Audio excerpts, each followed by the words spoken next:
I talked to Rich this morning. Can we call the meeting to order, please? Sorry, Dad.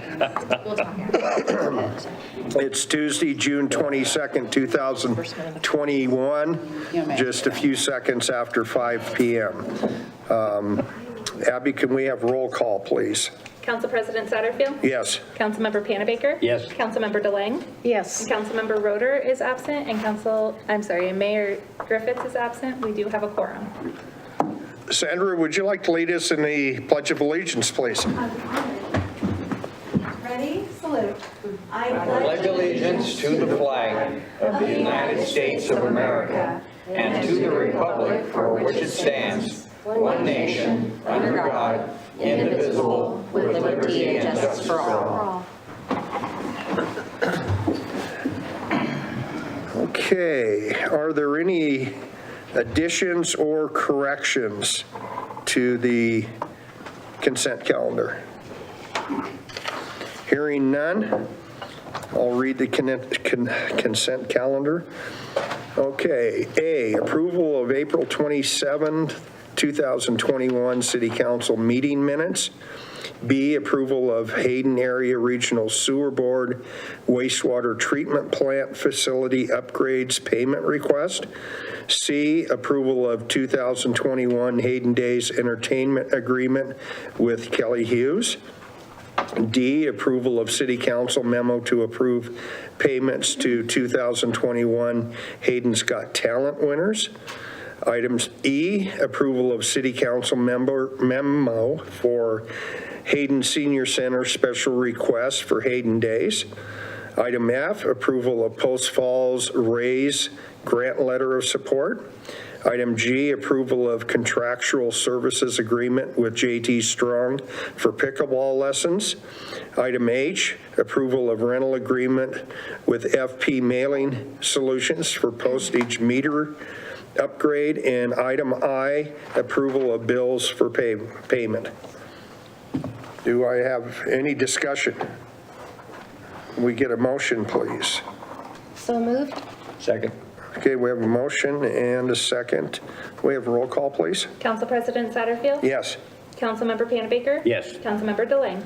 Yes. Okay, we'll move on to our visitor public comment section. This is for non-agenda items, and if I murder your name, I'm sorry. B. Hackenbarth? Oh, I'm good. You're good? Okay. Ed, you're up. Yep. Ed DePriest. Are you going to get those pickleball lessons? Was that for you? Yeah, oh, you're going to give them? All right. Okay, let me get set up here. Whoops. Technology.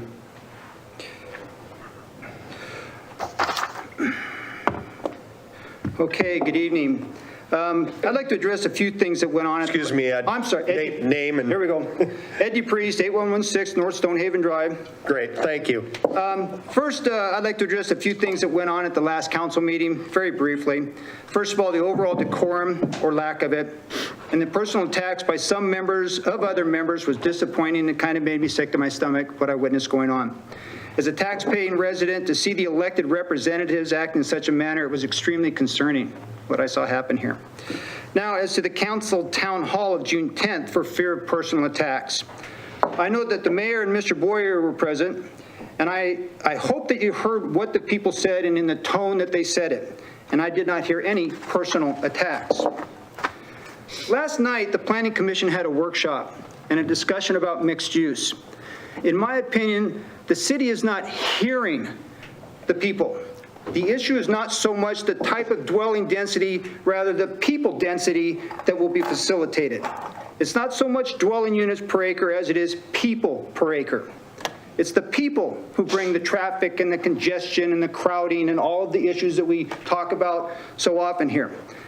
If you have 16,000 now in the basic city limits and you have 35,000 in 15, 20 years, that's more people dense, okay? Commissioner Peterson hit the point of the issue when he suggested last night considering capping the total number of mixed-use dwellings. He recognized the cumulative aspect of that equation. If you set the dwelling units at, say, 15, but have 50 acres, you're going to have 750 dwellings. If you have that same 15 dwelling unit per acre and cap it at 25, and these are just round numbers for examples, okay, you'd end up with 375 dwellings. That would manage the people density, which would reduce the traffic, crowding, stresses on infrastructure, and all those things that we talk about.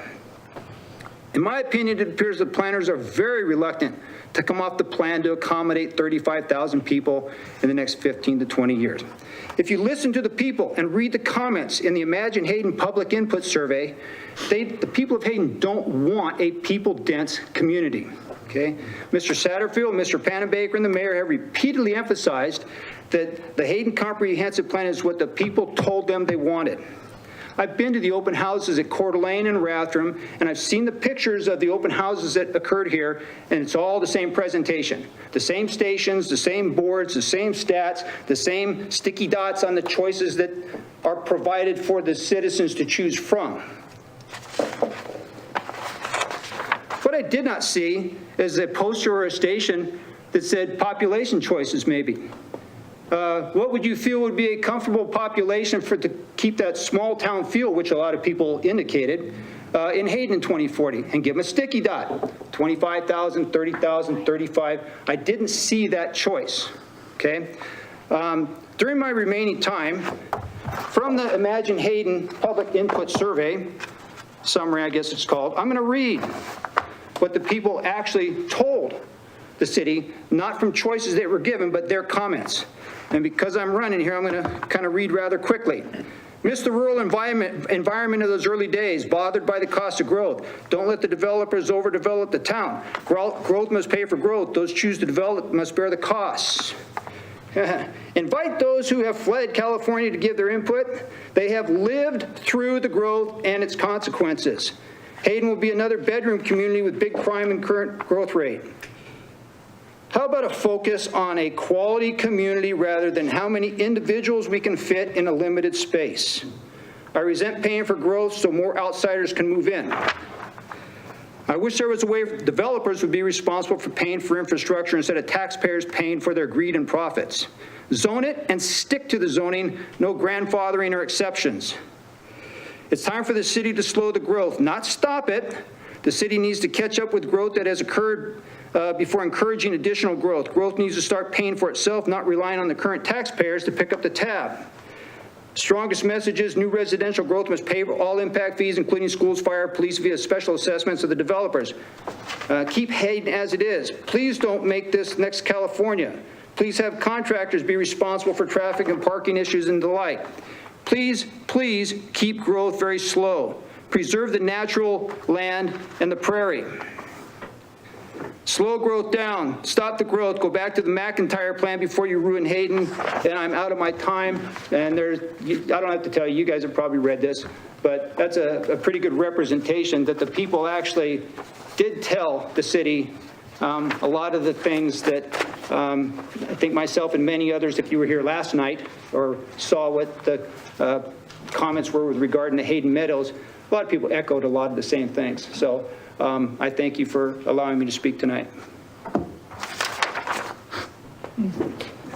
You know, I feel I must respond, Ed, though, to you were sickened by what we said at the last meeting. I didn't hear your outrage 4 or 5 meetings ago when Council Member Roeder attacked certain council members, attacked the entire council because, excuse me, I'm talking now. He attacked us. We're not allowed to defend ourselves. We are not allowed to actually tell the truth because what he put in his article and stuff was not true. So I just want to address that, and I don't want to, you know, we don't need to discuss it, but I'm going to defend myself. So moving on, excuse me. Personal comments. I said those just to clear it up. Yeah, yes, and that's what I'm saying. We're not going to, Ed, we're not going to argue it, okay? Thank you. I just want to make sure the record's clear from our point of view. You don't know what goes on behind the scenes either. We're talking about public forum. Okay, we can let it go or not, your choice. Thank you. Unfinished business, number 3. Action item, resolution to increase the number of Hayden Urban Renewal Agency Board members from 5 to 7. Now, we've already passed this, but we need to vote on a resolution. Abby, is that the? Abby, just for clarification, it was approved by motion last, and Abby, as far as record keeping, looking back many years, the easiest way to find something like this is by resolution as opposed to embedded in. So she asked if we could do a resolution. So the action had passed last time. We're just asking you to kind of ratify that with a resolution. So what would the motion, what do we need? To approve the resolution that's in the packet. Okay, so we need a motion to approve increasing the number of Hayden Urban Renewal Agency Board members from 5 to 7. I'll make that motion. We have a motion Second. and a second. Roll call, please. Council President Satterfield? Yes. Councilmember DeLang? Yes. And Councilmember Panabaker? Yes. Okay, under new business, presentation of the FY 2020 audit by Anderson Brothers CPAs. Tony Hackliff is here from Anderson Brothers to present our audit. Appreciate all of her hard work. And also Sandy's down here. Sandy and her have to spend a lot of time putting things together and getting records and things together. So appreciate her being here.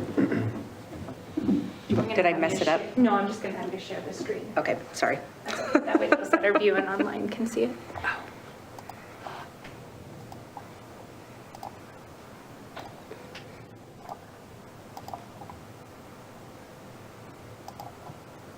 Okay, thank you. Okay. So, yeah, my name's Tony Hackworth. I'm with Anderson Brothers, and we performed the financial statement audit for the city for September 30th, 2020. I have a brief presentation here for you this evening.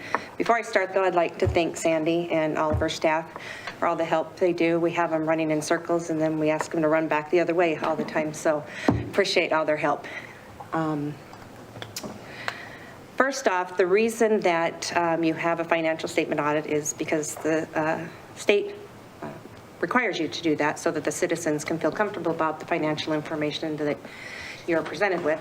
As a result of our audit, we issued 2 different opinions. Our first opinion is over your financial statement as a whole, whether or not your assets, the cash that the city says they have in the bank, the liabilities, people that they owe that are on your financial statement, your revenues, your expenses, whether or not those are materially correct. And so that opinion that we issued is on pages 1 through 3 of your financial report. And the opinion that we issued was a clean opinion. It's also formally called an unmodified opinion, meaning that you can rely on those financial statements that you are presented with. The other opinion that we issue is on your internal control over your financial reporting and also your compliance with laws and regulations. As a governmental entity, we have to make sure that you do have internal control systems in place and that you're also adhering to laws and regulations in regards to your financial accounting and reporting. And again, we issued a clean opinion or an unmodified opinion on that as well. These are just a few financial highlights of your general fund for this last year. Your revenues over expenses in the for-profit world would be called net income, was $1.4 million in that your last fiscal year, and the prior year was $1.1 million. The significant differences between those 2 years, revenues in the 2020 year were $482,000 higher. $312,000 of that were governmental or state revenues, sales tax, highway user, and state liquor funds that are controlled by consumers. So your increases or decreases are controlled by the population there. The other increase was due to about $114,000 in property taxes, and then another $130,000 in permits and licenses. The expenditures in 2020 increased by about $175,000 compared to the prior year. That was about a 4% increase.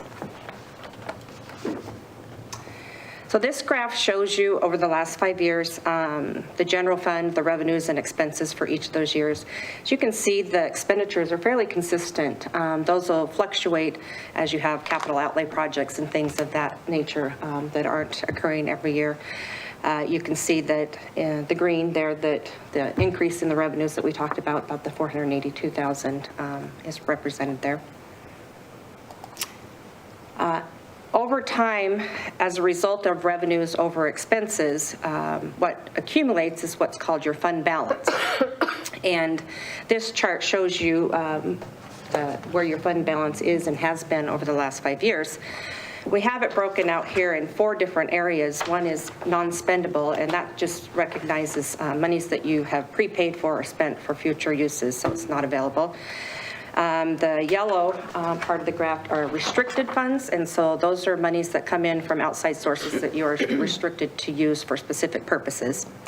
Then you have an assigned category, and you can see that you really don't, you can't even see the real light green line, but you don't have specifically assigned some of your fund balance for some of the specific projects that you have projected. And then there's your unassigned, which is the balance.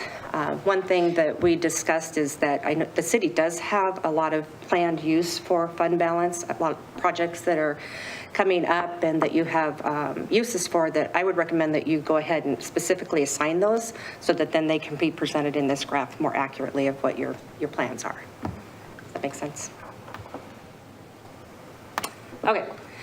And the reasons that a fund balance is important, unlike a for-profit business, your revenues come in large chunks, not monthly.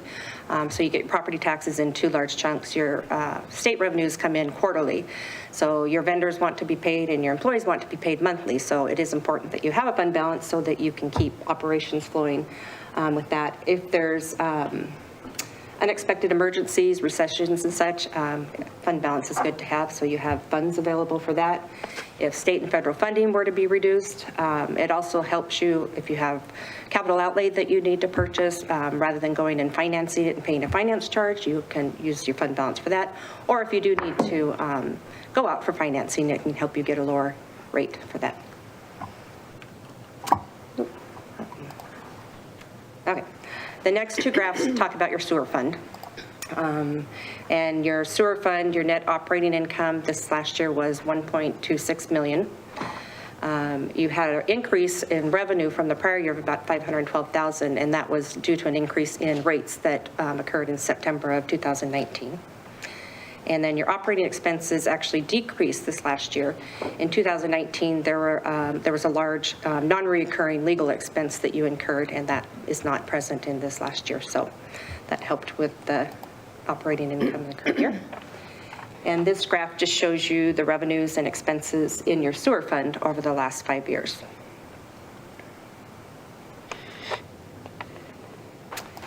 And I'd be happy to answer any questions that any of you have.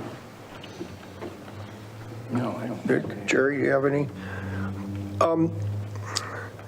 Is there an easy explanation between the difference between fund balance and foregone taxes? Or should I ask Brett that question?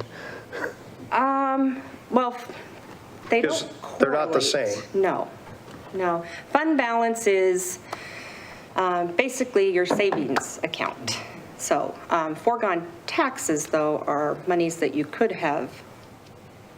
It's so the foregone is like the legal allowance under state law that if we hadn't taken part of the 3%, the council could in a later year go back and take some of that 3%. And there's some legal requirements to do that. But yeah, the foregone amount is actually is going to be cash in the bank that we have access to. And I might mention, when she was going through, the amount that we have in the fund balance, we have projects that we've talked about, going through with. One of them was the public workshop, moving the public workshop and building an adequate public workshop. And so the fund balance there is really, we look at it as like one-time money that we can use for projects. And I think with the way that things are going in the state, what we over the coming months, what we need to do is highlight and put in which projects we intend to use that for, because we have multiple projects, road projects, public works, and other that we need to use that money for, so. Yeah, if you specifically assign it, then in your financial statements, it can be broken out that way and really presents a more clear picture of what your anticipated and your planned needs are. Thank you. Okay? Thanks. So do we need to have a motion for this? I think the motion that you would make would be not approval, but we've always done acceptance of the audit. Okay. As opposed to approve. So yeah, a motion to accept the audit for FY 2020. Okay, so do we have a motion to accept the audit for 2020? I'll make that motion. I'll second. We have a motion and a second. We have a roll call, please, Abby? Council President Satterfield? Yes. Councilmember Panabaker? Yes. Councilmember DeLange? Yes. Okay, item B, under new business. Action item, consider resolution approving disbursement of American Relief Plan Act of 2021 funds. Yeah, so this is a resolution. We need to respond to the state on the ARPA money that's basically coming down from the federal government, went to the state government. Our portion is actually $3.1 million. There are rules that are somewhat general, actually, on how we can use the money, but we have to notify the state that we're wanting to take the funds and let them know in the next, actually, by tomorrow, we can send them an email and saying we plan on taking it. So it's our recommendation that we do so. If those funds are not taken in the state, basically they will be divvied up among the other entities. Generally, those funds, there are 3 different categories as far as capital items that the money can be used for. It can be used for sewer, water, and broadband. And then there's some like subcategories that you have to tie in with COVID. For example, there could be premium pay given to the emergency workers, and it can be retroactive back. And so what this resolution does is it basically says, yes, we will take it, but we think we need to go through a process and include the public as well on how they think we should use these funds, because there might be some requests for some different things. And so in the budget last time, we mentioned putting some of it into the sewer because that's a specific capital project that's mentioned there that we don't have to have any specific ties to COVID, and then putting some of the money in for other general projects or requests from the public. Those can be changed, but we needed to put them, for example, in the budget for next year. And they I mentioned before, the first tranche actually will come into our budget this year. And we anticipated doing that. So anyways, we have a lot of capital needs, and there's other needs in the community that, I realize, the debate, the federal government basically is borrowing this money and they're sending it out. And I think we wonder how we're going to pay for this.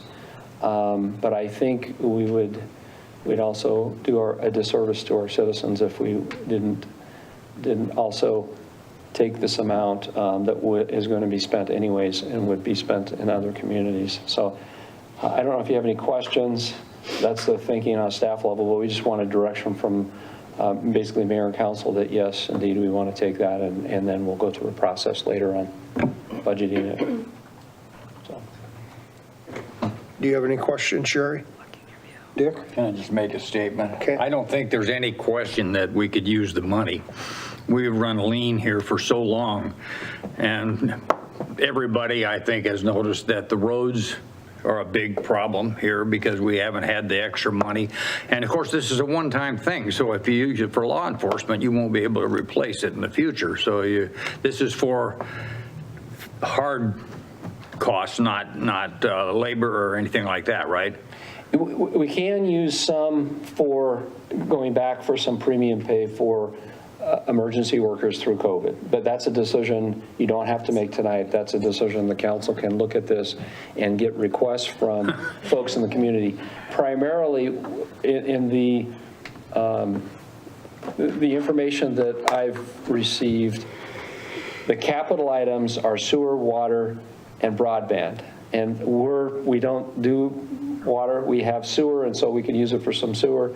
Broadband, we've got multiple companies in the city, and I haven't heard that we have a major issue with broadband in our community at this point. And so, but if there were, we could hear from the public. What about roads? So roads is a subcategory. It's not listed specifically as a capital area that we can use the money for. It's in a subcategory that says if you use it for anything else, including roads, you have to have some kind of COVID effect tie-in. And could we come up with something? We can make some arguments. Well, my own self, I'm nervous about free handouts from anybody and what that's going to be, and I don't know how to react to this actually, because I think there ain't no free ride. But shall we sign on to it and follow it and see where it leads us? That's our recommendation from the staff is that we do, particularly our community, we have a lot of capital needs and a lot of needs. Yeah. We ought to. Okay. Thank you. Take this portion. And like I said, we'll come back before we spend any, we'll get direction from the mayor and council on how you want to spend this. So the resolution tonight is to accept the money? Correct. Yeah, okay. So do we have a motion to approve a resolution for disbursement of the American Relief Plan Act of 2021 funds? So moved. Second. We have a motion second. Further discussion? Roll call, please, Abby. Council President Satterfield? Yes. Councilmember DeLange? Yes. Councilmember Panabaker? Yes. Okay, item C, approval of prosecution services agreement with the city of Post Falls. Want me to take that? Caitlin can also, I made a copy just to hit a couple of the key items. Currently, we have a contract with the county for $55,000 annually to conduct prosecution services. It's basically our misdemeanors and code sections. When there's violations, they do our prosecution services. And the county is very busy, particularly in the prosecution side. They're busy on the law enforcement side. But with how things are going, I've wanted to have better record keeping and accountability for what we're doing, and that's been difficult to achieve. And so Post Falls and actually Coeur d'Alene offered as well. They have space basically with their legal teams that they can do our prosecution services. And so I've talked with the county already and talked with them about starting this on October 1, moving over to Post Falls. The amount in the contract this year is a little bit less. It's $50,000, basically with an evaluation after the first year to see how many cases they're handling, and we can adjust that. Also, it talks about having a monthly report and accounting for the cases and the hearings, and then having prosecutors available by telephone for the officers. Say they're in the field and they have a question on a citation or something that they're giving, they will have the ability to call into the prosecutor and say, okay, I got this going, what do you need? And so just maybe some better communication. And so that's the purpose of this, and we'd like to start it in 2018. And Caitlin had talked with Warren at Post Falls. Do you want to mention anything else with this? And the concerns I had in discussing with Warren would be, would there be any issue since the county handles all of our law enforcement, right? So when Post Falls handles their own prosecution on their code side, they also have their own police department. and he didn't anticipate any, but they also handle Rathdrum's prosecution. Rathdrum has their own police department as well, so he anticipated that would be a fine and a seamless transition. There are some items in the agreement that are action items for the city. If we got a records request regarding a criminal matter, that would need to just be sent right away to Post Falls, obviously, but that's something Abby and I can work on. We wouldn't be the custodian of those records anyway, so it would go to Post Falls. Otherwise, hopefully, I think it's a good thing for the city, especially on code enforcement side. We've had an uptick in code enforcement cases in the last year and a half, and so just being more engaged with the prosecutor, able to be more engaged with the prosecutor on that will be a good thing for the city. We have had multiple where we have had to issue, we've had the sheriff's deputies issue criminal citations on code enforcement. Do you have any questions, Dick? The question, so the purpose for this mostly is that the prosecutor's office for the county is busier than heck, and I bet they are. Yeah. And they're understaffed, probably, like most people are. And Post Falls has stepped up, and possibly Coeur d'Alene, if you worked it that way, stepped up to the plate. You're looking back probably 25, 30 years, Post Falls has always been our friend. I mean, even when we were in trouble years ago with the sewer plant and we couldn't find, and we were just growing at the time, and it was a tough time, they stepped up the plate and ran our sewer plant for us and stuff like that. They've always been a good neighbor and a good friend, so I trust them, and they seem to think that that they have the staff and they can handle this maybe in a little better manner, which makes sense to me. Yeah, Brett and I have talked and met with Shelley and Warren a few different times and told them our initial needs. They've assessed it. They've talked to their prosecutors to see what they could handle.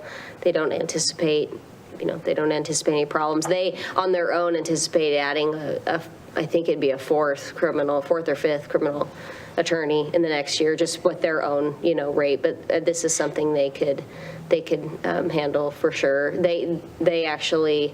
Coeur d'Alene's one of their lead prosecutors, Eileen McGovern, just went over to Post Falls. So, yeah, so it's a really good thing. And just to both cities for being open and available to having us help in that transition too. So it's been a good thing.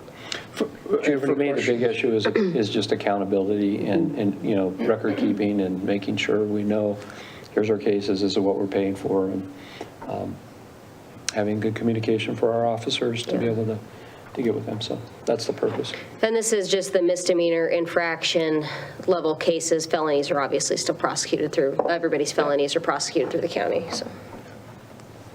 Good. Any questions? Jerry?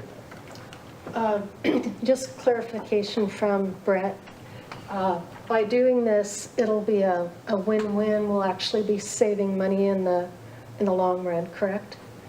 Yeah, by being able to get this information, we're going to be able to know what we're paying for and getting and have better communication as well. This contract amount is less. Depending on, my guess is we're actually not using as much as we need to. It's going to be less. And so after the first year when we assess, I think the contract, I'm hoping, will be even less than what we have here. So yes. Okay, thank you. And with that said, Mr. President, I would make a motion to approve this. Okay. We have a motion and a second. Further comment? Okay, roll call, please, Abby. Council President Satterfield? Yes. Councilmember Panbaker? Yes. Councilmember DeLange? Yes. Okay, item D, citywide zone map amendment letters and process direction. Okay. A whole staff of issue here. Yeah, I think both Caitlin and Melissa have some information they want to give. I think, from my perspective, looking at this, this is always a difficult thing to do when you're changing your comp plan and your future land use map, and then the next step was to look at the zoning map and make some modifications there.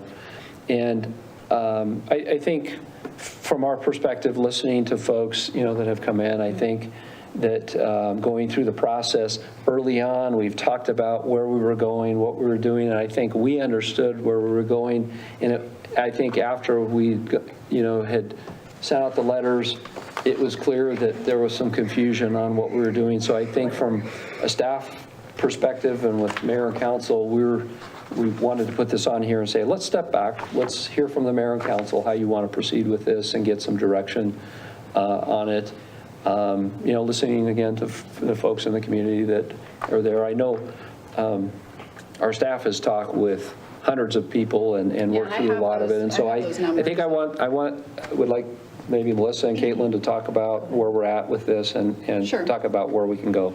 Right, so we approved the comp plan, and then for like the next 6 months, we worked on the zone code, and we workshopped that with you in planning and zoning. So then we adopted the new zone code in April, which created a mixed use and a mixed residential zone and eliminated the multifamily zone. So then we needed to look at the zone map because we had people that were in a zone that no longer existed. So I think in this memo that Caitlin put together, and then I collaborated on it with her, I think what's important to note is that nobody's zone has changed, right? The letters were a reach out to say, hey, we're going to be doing some form of a citywide zone map amendment. If you want to be a part of that, we can just roll you in. If you want to stay in your existing zone and you're not multifamily, because if you're multifamily, you can't, let us know. And so we have this massive spreadsheet where we've been talking to people and kept track of their wishes. So we sent out, there were 1,721 parcels in the city that could change zones based on where the comp plan was going. So we sent out that many letters. In detail, we've spoken to 519 of them. So those are ones where we actually had a conversation to document, and we have a spreadsheet where we keep track of who we talked to. Several hundred more just talk to someone for a second to get a handout, or we have a bunch of, we have the zone map, we have the zone code, we have the land use table, we have the description of each zone. So all the staff at the city, I wouldn't say all, but lots of the staff at the city fielded those phone calls. So we didn't keep track of those because a lot of times we wouldn't even know who they were. They might just say, hey, I was just curious what's allowed in mixed residential, and we'd give them the handouts and they'd go on their way. So of the ones that we spoke to in detail, 300 of them asked to remain in their current zone. So we just marked them on the spreadsheet, and then we haven't scheduled any kind of a hearing yet, right? We were kind of gathering all that information to see what people were wanting to do, and then we would schedule a hearing with planning and zoning, and then we were trying to decide if it was another hearing with council or a meeting with council. So I kind of wanted to explain that, like, this was still all the information gathering stage to kind of get some things cleaned up. One of the other things that's going on is that there's 323 parcels in the city that are currently non-conforming, that if they were included in this zone map amendment could get out of being non-conforming. So maybe they're R1, but their lot's too small. Like for whatever reason, that's just the way it happened in the past. If they were in an area that was shown as going mixed residential, we could get them conforming. Or people that are in the suburban zone, but are in a lot that's much smaller than a half an acre. And we don't necessarily know why all these things exist, or Donna probably does, but like there's parcels like that have been subdivided over time that are non-conforming. And so we could clean them up. Maybe they're shown to go R1 or something else, and we could clean them up too. So it was kind of a process to kind of get us going in the vision of the comp plan, while also cleaning a lot of kind of issues up out there. So they'd be grandfathered in, per se? No, I mean, that's what's tough, is we have a non-conforming code in our Okay. code. So if they're non-conforming, they're really kind of limited on what they can do. They can't expand that non-conformity a lot of times. So let's say someone's zoned residential suburban, and I mean, we have several of those that just have like a manufactured home on them.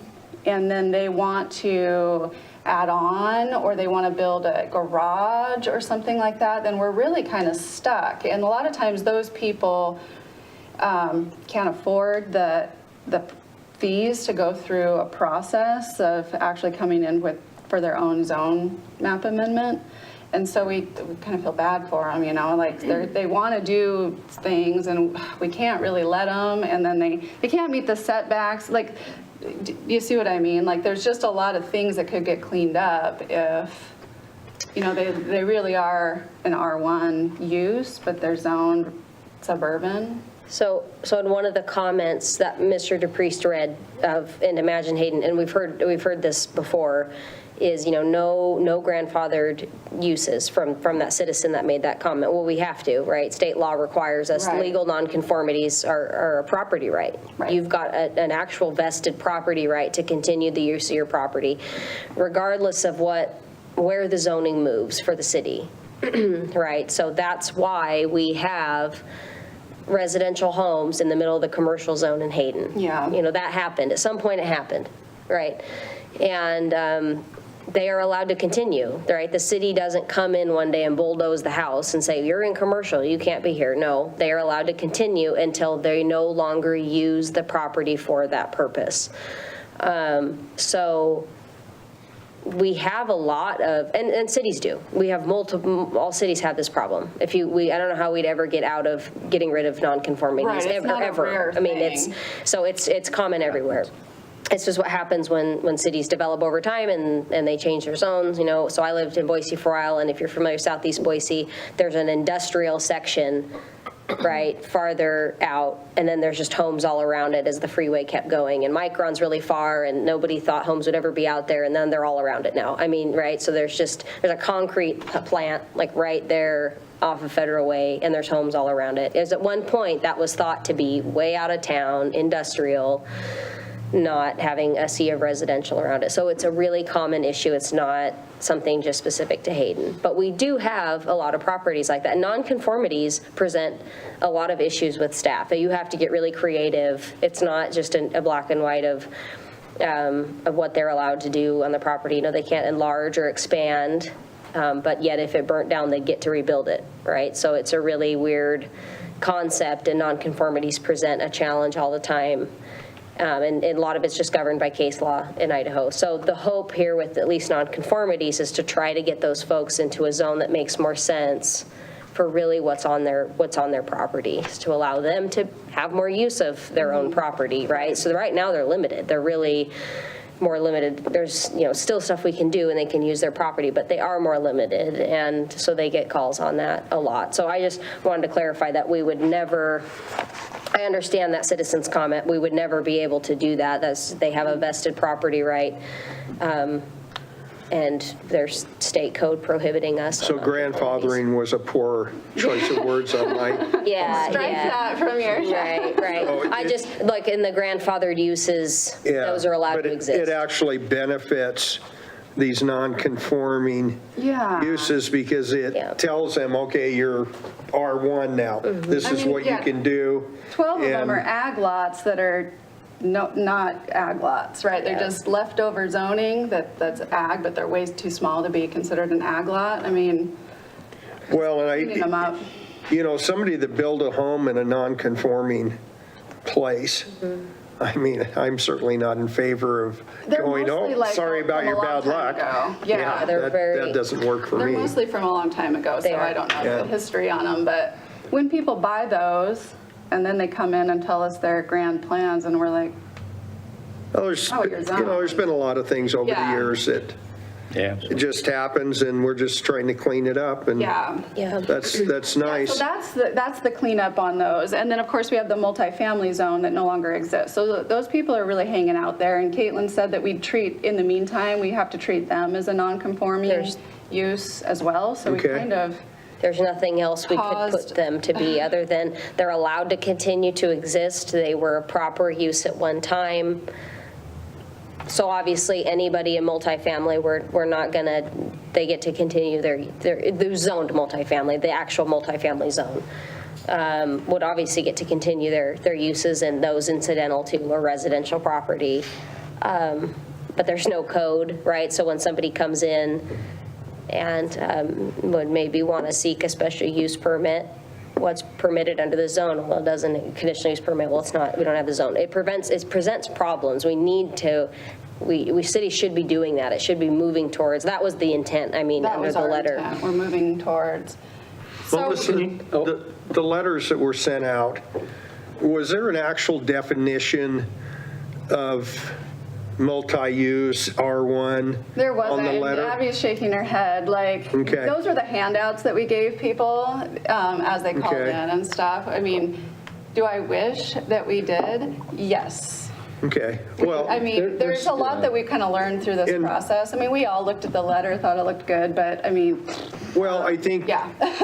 from my point of view, I think it's important, though, that we educate folks, not to educate them to agree with us, to educate them on what it means. Yeah. Because being on P&Z, myself for 3 years, it's not an easy thing to understand. Yeah. There's a lot of complications there. So I guess I'm not quite sure, but education somehow, whether it be a town hall meeting or a different approach or something, I just think Yeah, I mean, maybe it might be a better idea to, because we're asking people to say, oh, do you agree or you don't?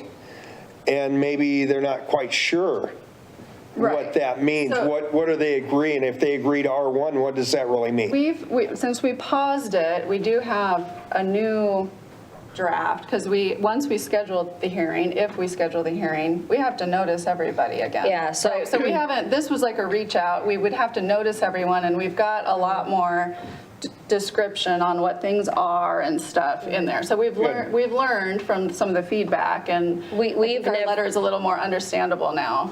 And we've never noticed for a public hearing. We The haven't. letters We haven't that were noticed for sent, anything yet. yeah, the letters that were sent out are a preliminary notice that, you can, the city's looking at initiating a zone change. Right. And so, under the Local Land Use Planning Act, we have to notice 15 days before a public hearing. Sure. And there are so many properties under the Local Land Use Planning Act, unfortunately, just on the limits here, there's an option under 6511 to, if there's 200 or more properties, to just post on the boundaries.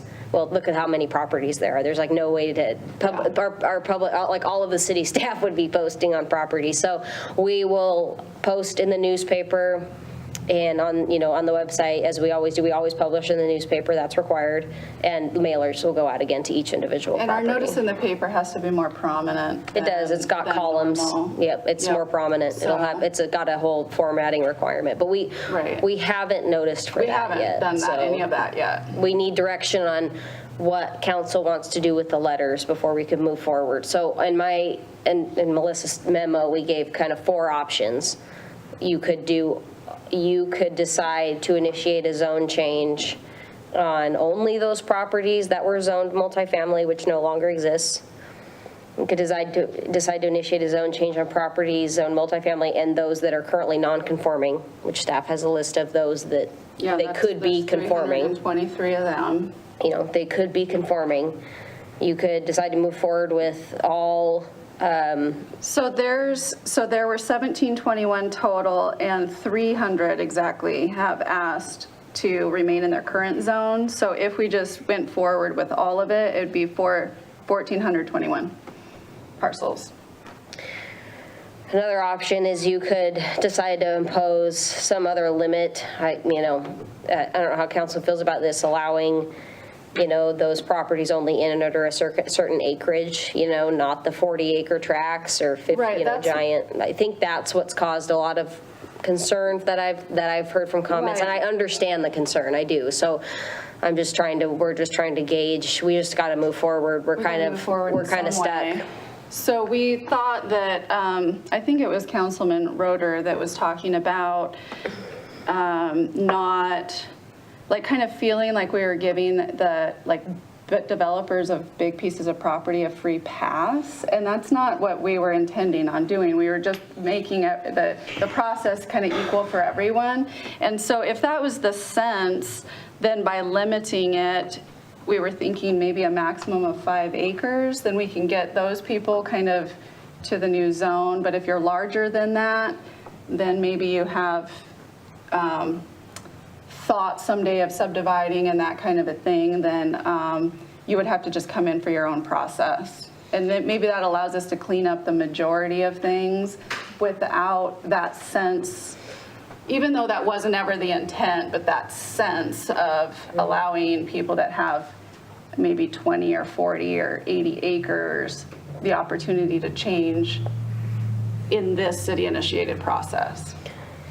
And under the city. We're trying, we got lots of options. Yeah, and under the city-initiated process, and I mentioned that in my memo, but just, for the folks here, there's no fee. It's a city-initiated process. So we've not taken away anybody's ability to come in on their own. Right. They could come in. We've got the zone code. It's passed now, so those zones exist. Those options to go to those zones exist. We could see a request. I run a request my zone, zone change to, mixed residential. So that's an option. So the fee that covers that, though, governs staff time. You all know this from It's not a revenue generating. going through fees. Our fees don't generate revenue. They can't. It's illegal to do so. So the city initiated, it's not irrelevant or fair argument to say, well, then look at all those fees we miss out on. Yeah, but look at all the staff time you freed Donna and Melissa and Shannon up with. You know what I mean? So that was the thought on the city initiated, is we could potentially sit through hundreds of zone hearings. Right, and just not having the time. And maybe we still might. I don't know. May, but just, We're high-centered and we need something to get us off of it. Right. Yes. We got to figure it out. Do you have comments, Dick? Well, this planning and zoning and comp plans and stuff, that is constantly a moving target. We started doing that 20-some years ago at the county. Okay, and that was before the grass burning ban and all this property out here. They were raising bluegrass and stuff like that. The farmers were happy and all that. That battle down at the county is still going on today. Something changes all the time. In the city of Hayden here, this is a relatively new town. This town only came into being in 1955. When I was mayor here, there was only 2,000 people here. And everything that we've done since then has been a learning process. And we have made mistakes, no question about it. Have we been bought off by the developers? No.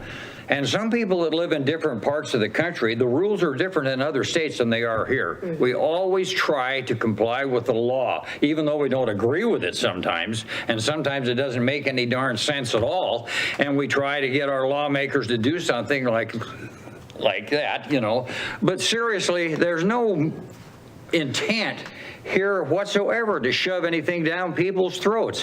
There's no advantage to us to do that. We want to do it right. We do the best we can with what we have. And if there's some disagreement and it doesn't work out, there's always going to be some. And we'll go through that and we'll address it and we'll take care of it the best we can. That's all we can do, I mean, we're not the kings and queens here where you just command the subject to do that. That isn't how this works. So. Right. And when we talk to these 519 people, some of them would reach out and say, I don't think what you're showing makes sense, and here's why. And we thought through every single one of those, and we had a list that we walked through in a workshop with planning and zoning, not this meeting, but the meeting before that, to kind of talk through these, we called them our quirky areas, the ones that maybe needed to be a little different. And so, just so people know, it's not like we're saying, do this or else. That's totally not it. It was to open a conversation and make sure we were going down the right path and giving people some options. And people, the option always exists to seek a comprehensive plan amendment for a property, right? If it's shown to be one thing and they would like a different zone, they can seek a comprehensive plan map, amendment, and then seek a zone change under that. I mean, we don't strip those processes of people. Those exist. Those exist by our code and state code of the option to do that. A comprehensive plan, we've heard a lot about it just being a planning document. I mean, it's passed by resolution. It's not by an ordinance, but it's also the precursor to the validity of your zoning ordinance. So that's directly out of the Land Use Planning Act and the Supreme Court. So we have to have it, and then we have to follow, we have to look to that for our zoning. So that's the order of events that have happened. So we updated our comprehensive plan map. With that, 2 new zones were created, 1 was eliminated, so we're just marching forward of, we need code to support those new zones. We have codes now to support them. So we need to at least figure out zoning property for the zone that was eliminated, and whether or not the city wants to include more properties in that. That's totally up to the council to decide that. Do you have any questions, Sherry? I have a question for Melissa. Hey, you mentioned a town hall meeting at one point during your comments. Could you touch more on what you were Well, we had an open house where people could come in. We had some comments that that people that worked couldn't call or come in to ask us questions about it during the day, and so we were sensitive to that. So we held an open house in the evening and basically said we'd stay till as late as people were still coming. And we didn't get a ton, but we did get a few people that came in during that time. So that's, yeah, and then during that, I mean, we spent sometimes a half an hour with one group, to explain everything to them. So, I mean, we're always open to giving our time and explanations to anybody. Thank you. What I'm thinking is that it sounds like there's still a number of people out there that may have questions, may have comments or concerns, and I'm wondering if we should put something, another meeting together in the evening where people can come and, we can help educate them on the different R1, what the changes are in the plan, have some maps with, the designations for the different changes, and I don't know, like, if one would be enough, or if we would need a couple. I guess we could have one.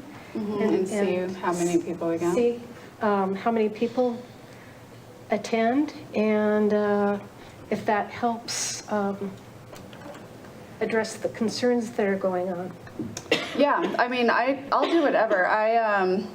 When people really do want to, when they call and they really do want to learn about it, I schedule a one-on-one with them, and usually Donna will come in, and to really go through and bring people along on the whole journey, it takes about 2 hours. So we've done that a few times now, Donna and I. So really, we're not trying to hide the ball. Like, if people want to truly come in and learn about it all, we take in a second, we take the time to educate them. Okay, and then also, before we would plan anything like that, do we need to get the, one issue is the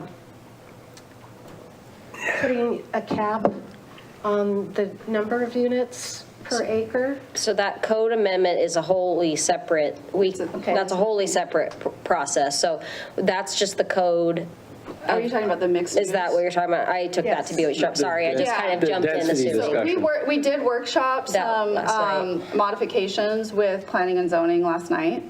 So I'm happy to come forward to council and workshop with you guys too. So we The just did it plan- last night. Yeah, the plan was to have it go to planning and zoning last night and have them discuss it and any comments and things we learned from that to come forward and have a workshop July 13th, our next meeting.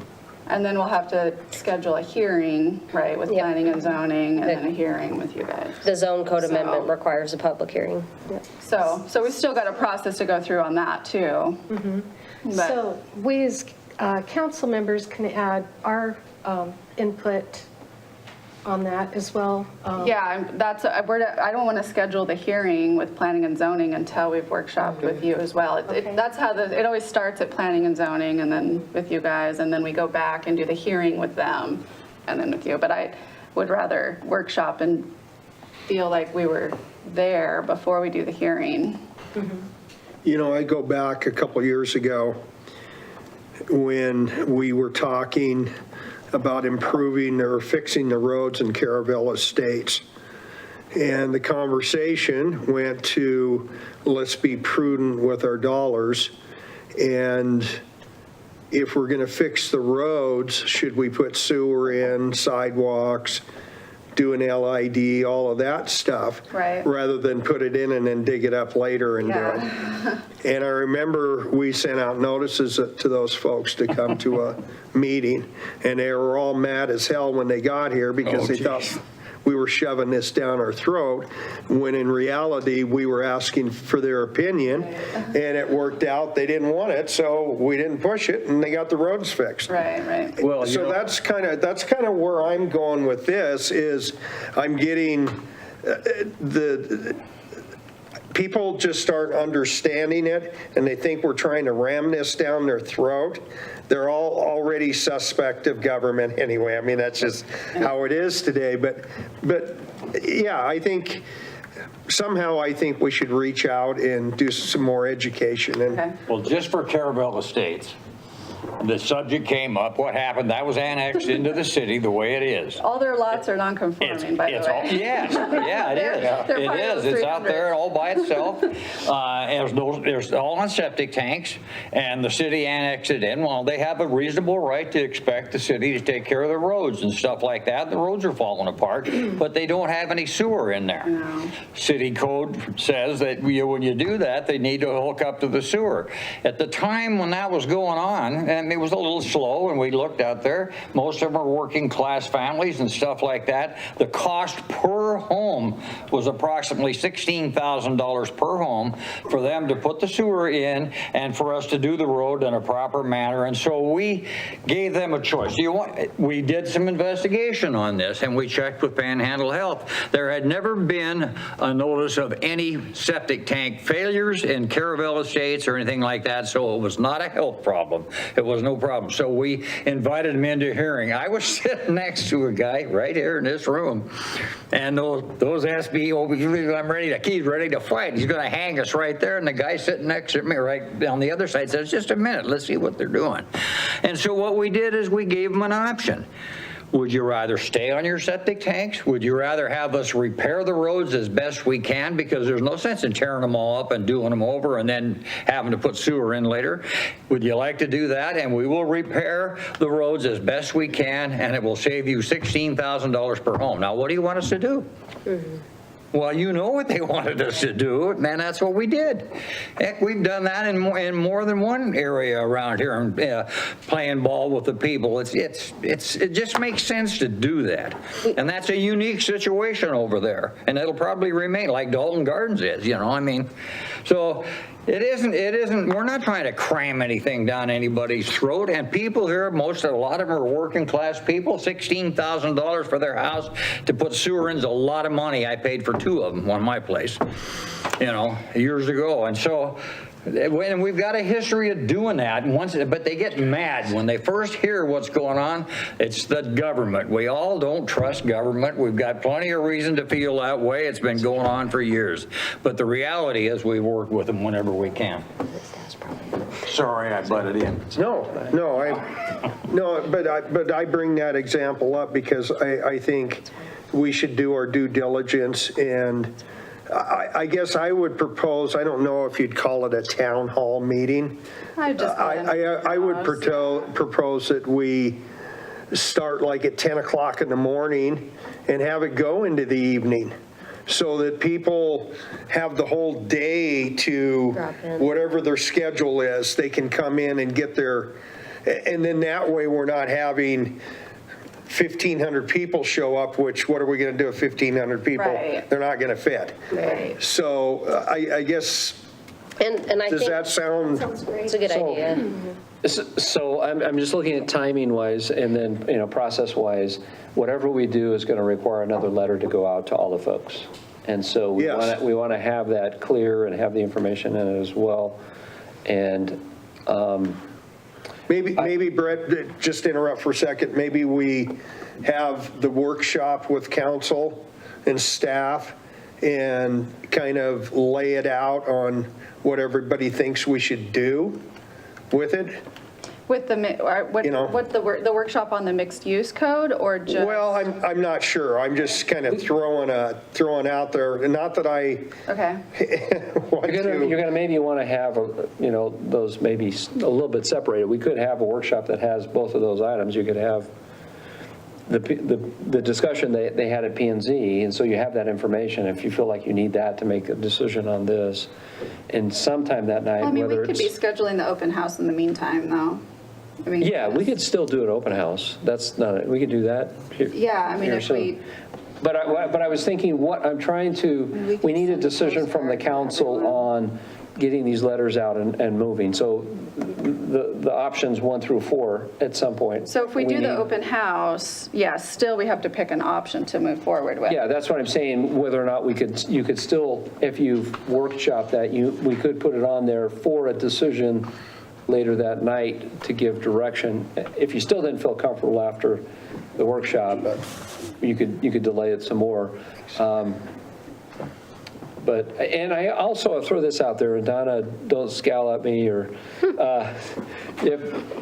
I was thinking with the letters, maybe we can turn the letters around, and I'm open to any thought here. Instead of saying on the letters, if we don't hear from you, then your zone changes, that we switch that around, that if we don't hear from you, you stay in your current zone. Would that make people? Multifamily. The multifamily, those need to change because we don't have that anymore. So those would have to change. Just to let you know, when yeah. the first letter went out, my proposal was that every single person that got the letter, we had to hear back from. That was my proposal. Yeah. So I'm not scowling. Okay, all right. I'm just saying because that was, and again, this is hindsight. We're learning. I think that was one thing I noticed looking at it is that instead of an automatic change, that it doesn't change unless we hear from them.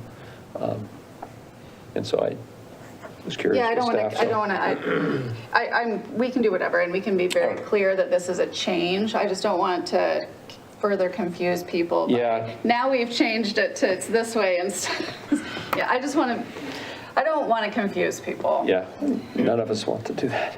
So. But we can work on it so it's just absolutely clear. All the work that you guys have done in the last 2 years, and when we had the meeting over at the school and we got the input from all the people and all that kind of stuff, what we're talking about here doesn't mean that you have to reinvent everything that was done in that whole process, is it? I mean, isn't there parts of this that are still going to stand on their own 2 feet and are going to work well? There are some things that stick out that maybe bother people more than others.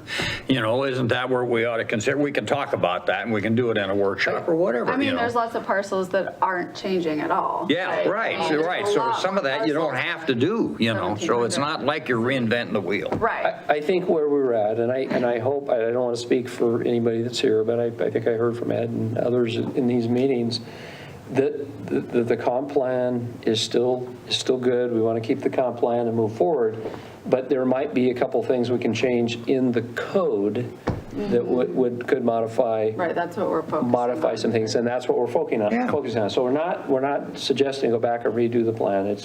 Are there some code sections? And that was the focus of the workshop at P&Z last night, was code. Yeah, was the code. Yep. Well, we've heard the comments, we took them, we're trying to have something to change it. We've heard from the public on that. Okay, so we're going to schedule an open house, and then we're going to schedule a workshop with council after that open house to kind of move forward, or? I don't know, do you want to have a discussion before the open house so staff is clear on Right, what 'cause I don't council wanna is tell- seeking? I don't want to tell people something and then have it change again. 'Cause Yeah. that's what I'm worried about, is that how, We do that. it's kind of confusing enough at this point. So maybe we should have the workshop before? Yes. And then Yeah, you can, I think so. you can pin us down, and then if we change later, you can go, see what I mean? Yeah. So we'll plan on the 13th, if that's okay, a workshop. Okay. To talk about this, and we'd like to get some direction. Is that okay? Staff is trying to move forward with things. Workshop with P&Z took about 45 minutes or an hour. Yeah, it did. It did. On just the So mixed now- use code. So this would be mixed use plus the zone map stuff. So it might. Couple hours. It might take an hour and a half or a couple hours to workshop Okay. this stuff. Just, I mean, I want to be fair to you guys, so you guys, everybody has input. We get, it's not Yeah. rushed. I don't want it to be right, rushed. that's the thing. To really So- have everyone understand what we're doing and why and. And we should do that before you send any more letters out. Yes. Yeah. Well, until Yeah, we get, because, until we get direction, I mean, that's, Yeah. we wanted to step back and say, okay, there was some confusion there, let's hear from council, how do you want to move forward with this? yeah, And I think if 3:30 is okay, that gives us an hour and a half. We do have budget. I'll put the budget at the end of the regular meeting then, because we'll need to finish the sewer part of our budget that night and finalize any, Let's just do 3. Three. Fees, and impact fees. CIP. We'll order pizza.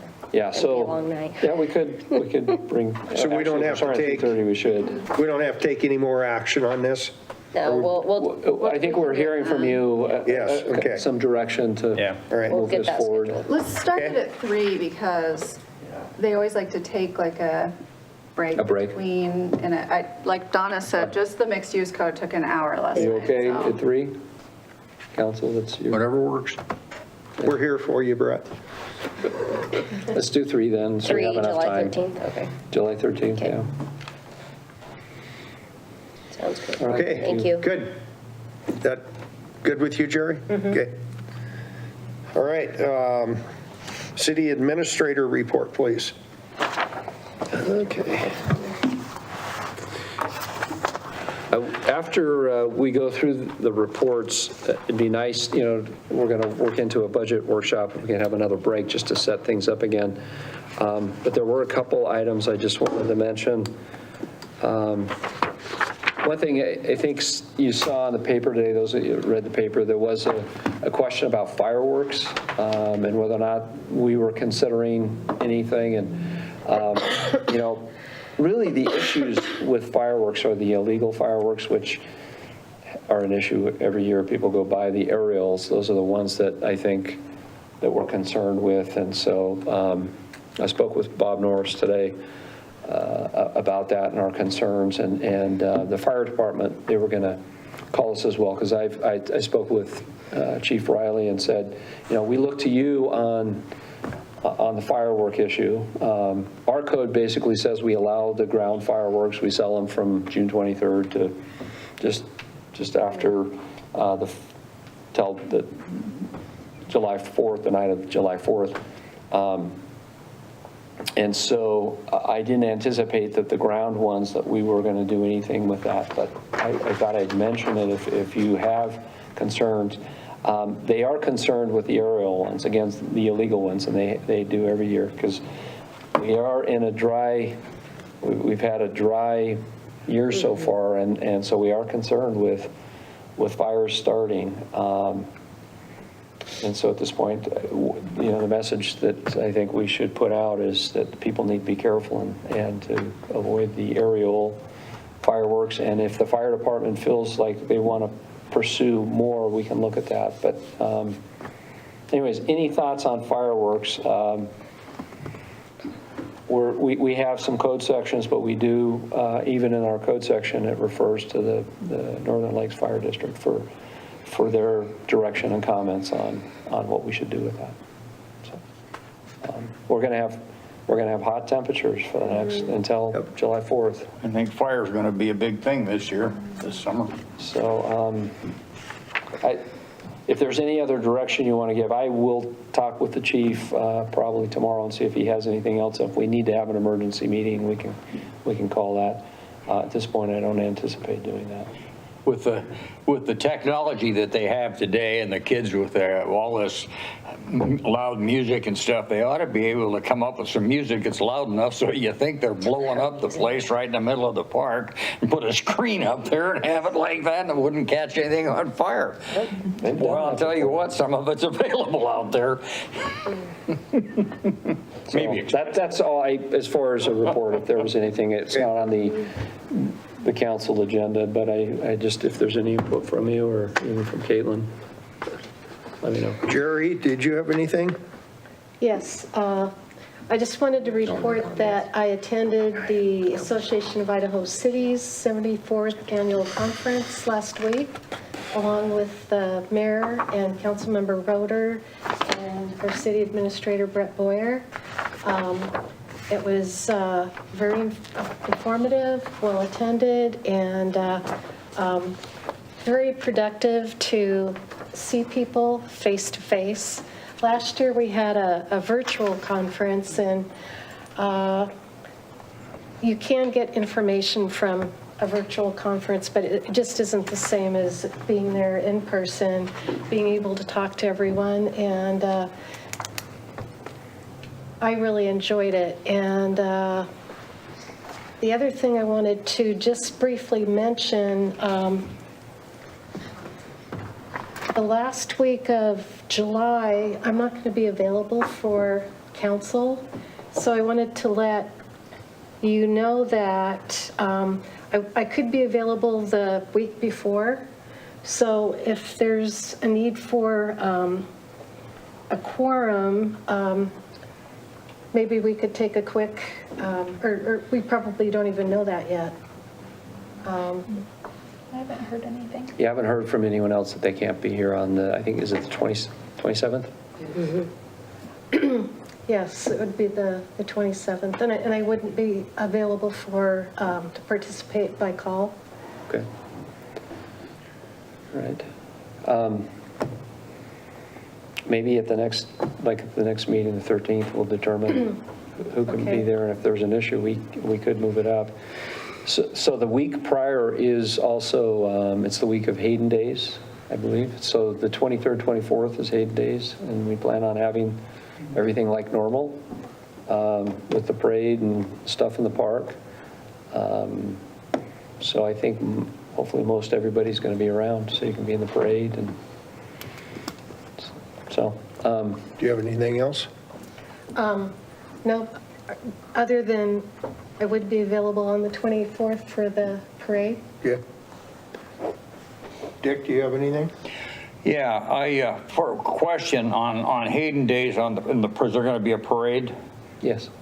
Is Susie going to need 2 convertibles for that? I thought she mentioned it, but I'm not sure what date. And I told her I'd have mine ready that she can use them, but I'll talk. I think we're counting on it, so it'd be the morning of the 24th. Okay, I'll talk to her about that. The other thing I'd like to do, I'd like to apologize for what Ed brought up about this deal with Matt here. I've been doing this 30-some years, and what Roger said earlier, sometimes people throw crap at us up here, and we're supposed to smile and take it and not do anything all the time. Sometimes that's not my nature to take that very nicely. I don't like people slapping me around and I can't do anything about it. But I apologize for doing that because that was no place for it. And in the 30-some years that I've been doing this, I've never done that. So just so you know, that I was out of line and I won't do it again. I might break out in tears, but I won't do that. Okay. I would also like to apologize to Ed, apologize to everybody in this room, staff included, for my outburst earlier. It wasn't necessary. I just simply lost my temper. And I will not apologize for what I said in regards to the other council member. I did not attack him personally. I simply spoke the truth. I felt that he had attacked us in a prior meeting because he basically told us that how we voted on a couple of subjects were wrong. That's not his place. We try to follow our constituents, and please always remember, we're human beings too. We screw up.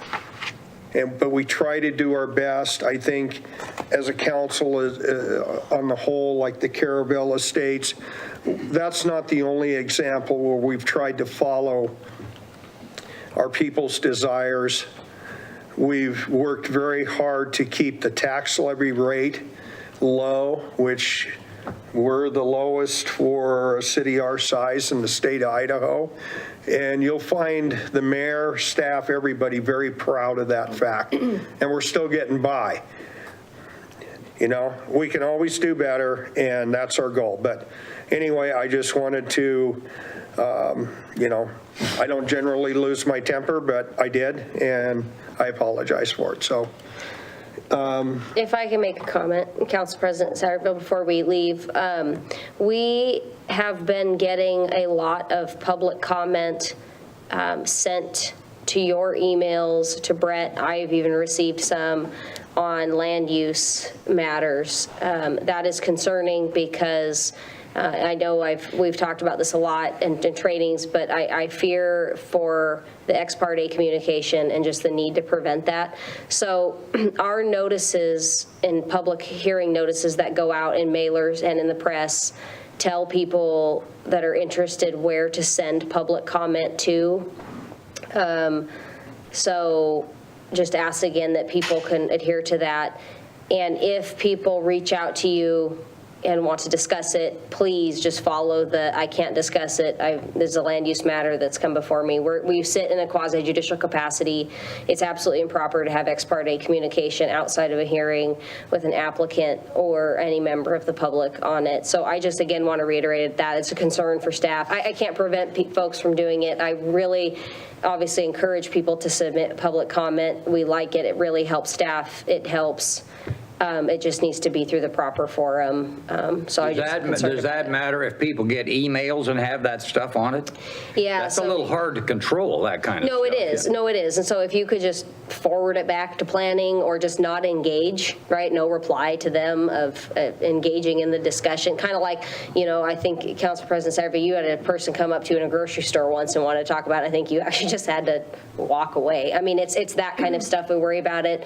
I don't want the public to feel like they can't approach you and share their concerns. I do think they need to, I encourage submitting public comment, but just know that when you sit in a quasi-judicial capacity in a land use hearing, it's improper. It violates the applicant's due process right. And so I'm just concerned about it. It's so difficult for us here because we've lived here most of our lives. Yeah. We know everybody around here. And people will walk up to us and they will talk to us about stuff that they always have talked about, and they expect some kind of a response. And it's very difficult to say, I can't talk to you. The law won't allow me to do it. That doesn't make sense to them, So I know. Oh, I get it. Explain, because a lot of people don't understand what quasi-judicial means. Yeah, so my concern is it's different if, somebody wants to come up and talk to you about, hey, I'm concerned we're taking dollars from the federal government under the American Relief Act or something like that, but in a land use matter, we sit. That's different. Yeah, we sit in a heightened capacity. You sit, in most other instances, you sit in a legislative role,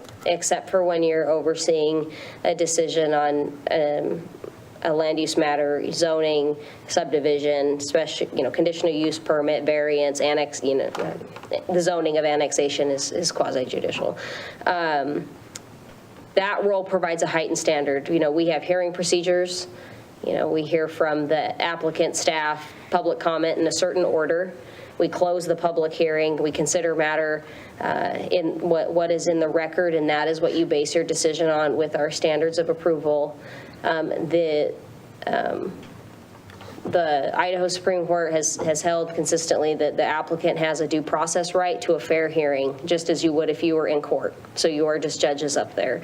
And with that comes, just as a judge can't have outside communication with a party or another attorney on the case, you can't have it on a land use matter. So all items have to be discussed and deliberated in this open session in front of you. It's improper to have any of that communication outside of it. You know, people, it's like previously said, people today feel so separated from their elected officials.